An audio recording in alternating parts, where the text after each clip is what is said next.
Dear viewers আসসালামু আলাইকুম, আপনাদের সাথে আবারও চলে এলাম আমি। তো ভিউয়ার্স, আজকে হচ্ছে স্যামসাং গ্যালাক্সি A13 এই ফোনটি সম্পর্কে আপনাদেরকে জানিয়ে দেব। এই ফোনটি হচ্ছে দুটি ভেরিয়েন্টে হয়, একটি হচ্ছে 4GB RAM 128GB phone storage, আর একটি ভেরিয়েন্ট হচ্ছে 6GB RAM 128GB phone storage. এই দুইটি ফোন সম্পর্কেই আপনাদেরকে জানিয়ে দিব। প্রথমেই আসি এই ফোনটির ডিজাইন পার্ট নিয়ে। এই ফোনটিতে ইউজ করা হয়েছে প্লাস্টিক বডি, আর ফ্রন্ট সাইডে ইউজ করা হয়েছে কর্নিং গোরিলা গ্লাস 5। ফোনটিতে side mounted fingerprint scanner use করা হয়েছে। ফোনটির ডিসপ্লে সাইজ 6.6 ইঞ্চ এবং IPS TFT touch screen display use করা হয়েছে। এই ফোনটিতে রয়েছে 4টি ক্যামেরা। মেন যে রিয়ার ক্যামেরা সেটি হচ্ছে 50 মেগাপিক্সেলের এবং 5 মেগাপিক্সেলের ওয়াইড অ্যাঙ্গেল লেন্স রয়েছে এবং 2 মেগাপিক্সেলের ম্যাক্রো লেন্স এবং 2 মেগাপিক্সেলের ডেপথ সেন্সর। এই ফোনটির ফ্রন্ট ক্যামেরা ইউজ করা হয়েছে 8 মেগাপিক্সেলের। ফোনটিতে প্রসেসর হিসেবে রয়েছে Exynos 850, যেটি একটি 8 ন্যানোমিটার আর্কিটেকচার ডিজাইনের এবং 2.0 গিগাহার্জের প্রসেসর।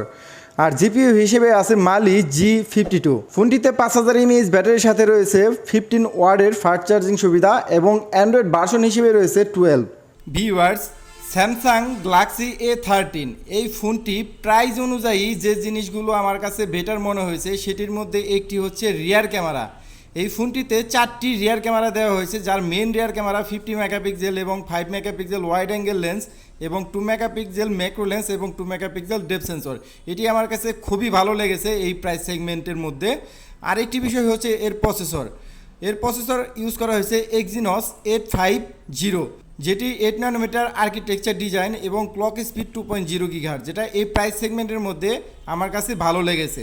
তবে এই ফোনটির যে বিষয়গুলো আমার কাছে ভালো লাগেনি প্রাইস সেগমেন্ট অনুযায়ী, সেটির মধ্যে একটি হচ্ছে 4GB RAM 128GB phone storage, যার প্রাইস হচ্ছে 19,499 টাকা। আমার কাছে এই 4GB র্যামটা এনাফ মনে হয়নি 19,499 টাকায়। তবে 6GB 128GB যেটার প্রাইস 22,999 টাকা, এটি আমার কাছে ঠিকঠাক মনে হয়েছে এবং 15 ওয়াটের ফাস্ট চার্জিং, যেটি আমার কাছে ভালো লাগেনি। তবে স্যামসাংয়ের কাছে আমার এই প্রাইস সেগমেন্টের মধ্যে চাওয়া থাকে সুপার অ্যামোলেড ডিসপ্লে। তো ভিউয়ার্স, এই ফোনটি সম্পর্কে আপনাদের মতামত কমেন্ট সেকশনে অবশ্যই জানিয়ে দেবেন। আর আপনি যদি আমাদের এই চ্যানেলে নতুন হয়ে থাকেন অবশ্যই সাবস্ক্রাইব করে আমাদের পাশে থাকবেন। সবাইকে ধন্যবাদ। আল্লাহ হাফেজ।